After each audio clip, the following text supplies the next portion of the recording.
Aloha and welcome to the Secret Art of Huna podcast, where I'll be sharing how to use Huna, the carefully guarded spiritual, energetic and healing practices of the ancient Hawaiians, to help you transform those bits of your life that aren't working, to help you find your purpose, or maybe just to help you dump emotional baggage. I'm Dr. Jane Lewis, and 20 years ago I was burnt out, depressed, unfulfilled, disappointed, directionless and deeply, deeply miserable. Huna enabled me to change all that, and so I now share it with whoever wants to experience a more joyful, fulfilling life. Aloha and welcome to today's discussion, where I thought I'd talk about what do we actually mean by spirituality, because it's a word that I hear used a lot in different contexts, and sometimes it's worth just sitting and taking the time to reflect on what it really means. Now, if you're a person of a particular faith, for example, a Christian, a Buddhist, a Muslim, or whatever, you probably have a reasonably clear definition of spirituality based on your particular faith. But if you're not associated with a particular faith, then sometimes the journey is a bit more interesting and a bit more varied. So what do we mean by spirituality? When I first went to Hawaii to study Huna, I had no real conscious perception that I was embarking on a spiritual journey. Didn't really cross my mind. As far as I was concerned, I was going to Hawaii. I was going to study some rather cool stuff, and hopefully it would be fun, and it would be tropical, and it would be Hawaiian, and it would be useful and tax deductible. And I just looked forward to it. And even the first time I went, I still didn't really get the spiritual aspect. It took a few goes, because spirituality, you can't put spirituality in a wheelbarrow. It's a very abstract concept. And at the time, I didn't have a handle on that abstract concept. For me, spirituality is about opening up to Source, God, the divine, the higher power, something bigger than me, something that just, it's a sense, a level at which all is one, it's pure potential. I call it Source, but it could be the divine or it could be God. And whatever term you use, then that's going to be what it is for you. For me, and I can only speak for me really, for me, spirituality, a large part of spirituality is connection with the bigger whole, connection with the divine, with Source. And another aspect of it for me is it's all about a journey towards wholeness. I believe we come into the world actually very whole, but the experiences we have in early life, growing up, and through life itself can sometimes cause us to become discombobulated, to lose sight of the path, to lose sight of who we really truly are, of the truth of our inner lightness. And some people really rediscover it and it takes them through their path. And sometimes people never, ever discover it.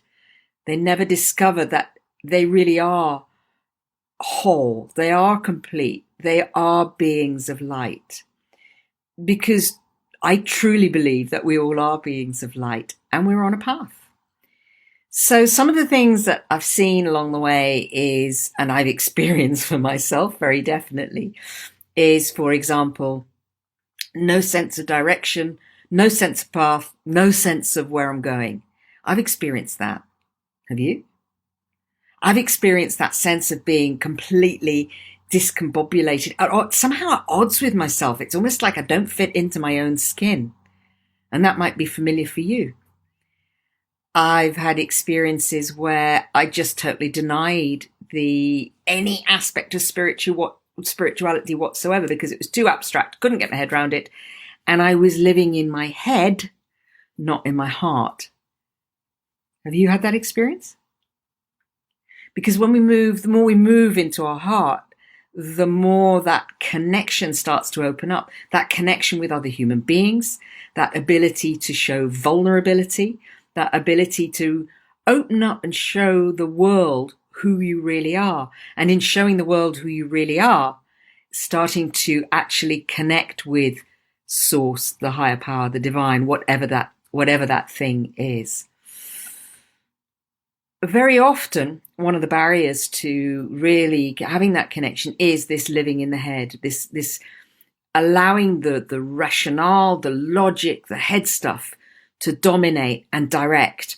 And we're always checking in with that little voice in our head that says, there's no evidence, where's the evidence for this, and you shouldn't do this, and you should do that, and all these things that go on inside our head, rather than trusting the heart and feeling the way into the heart. And actually, in this society that we live in now, in Western society at least, really feeling into the body and trusting the body and allowing the body to play its part. When we listen to the body, when we really listen to the body, then we can have so much, the body has so much knowledge, and we can tap into that deep body knowledge. One of the things that I do is something called voice dialogue. And in voice dialogue, one of the ways of working is to do what we call body dialogue, where you connect with the body as a whole, and you connect if there's a troublesome part, pain in your foot or whatever, you connect in with that part and have a conversation with it. And the wisdom that you discover when you do that, it's extraordinary. But the conscious mind, the rational mind, the logical mind so often denies that wisdom. My body's telling me to have more self-care, to take some time out. But I know I've got these things I've got to do. I've got to do this for work, and I've got to pick the kids up, and I've got to be superwoman. So listening to the body is a great way of starting to really connect with the heart and move out of the head. So I hope these reflections have been interesting for you, possibly useful even.